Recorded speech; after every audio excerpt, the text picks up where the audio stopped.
get if you use gas instead of fuel oil.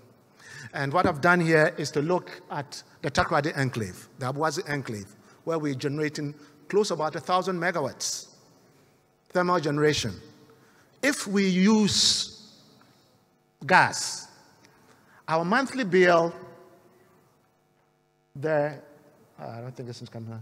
Our monthly bill there is about $33.6 million a month to generate that 1,000 megawatts if we use gas. If we use oil, however, to generate the same amount of power, 1,000 megawatts, we are looking at about $70.11 million per month. That will be our bill. So you have an indication of the magnitude of savings that you have when you use gas instead of oil. So no doubt, that speaks to the cost component of my ACE, right? Now, and certainly, so we're talking about a cost decrease of about 109% in this particular case.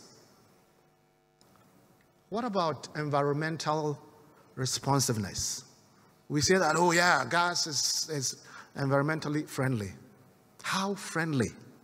I think we talk probably without any quantification, but let me give you an gas, by the fact that it's got a very low carbon count in terms of the composition. It's a multi-component mixture, of course, and mostly C1s, which is methanes, all the way to hexanes, C6.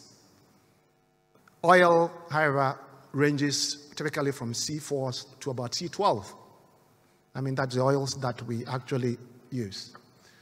So if you want to have an indication, and both of them will have to be combusted to be able to release the energy that needs to be used. When you combust that gas, again, producing the same amount, the CO2, which the environmentalists hate, and now as we move towards carbon neutrality and decarbonization of our portfolio, close to about 1.3 million tons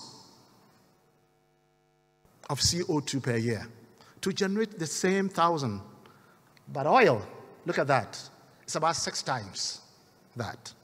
So that again gives you an indication. You would live here probably knowing that, oh yeah, so when we are talking about using gas, we are essentially limiting our atmospheric offensiveness by about 6 times compared to that of oil. And by the way, nation, we are moving more towards the use of gas. Certainly, ultimately, it's going to be renewables or carbon neutrality, including nuclear, as you've heard incessantly this afternoon. But for now, as we transition, and if you ask me, I don't think the transition period is going to be up to 2050. I think it's going to be longer. I think fossil fuels will probably stick with us a little longer than what some of the countries actually project. But as we transition, gas will trump oil anytime, any day. I've not even talked about coal, because it is of the 3 family members, the fossil fuel members: coal, which is the solid brother; oil, which is the slimy sister; and then gas, the more elusive little brother. That actually gives us something that we can live with, at least for now, till we get an environment that is totally decarbonized.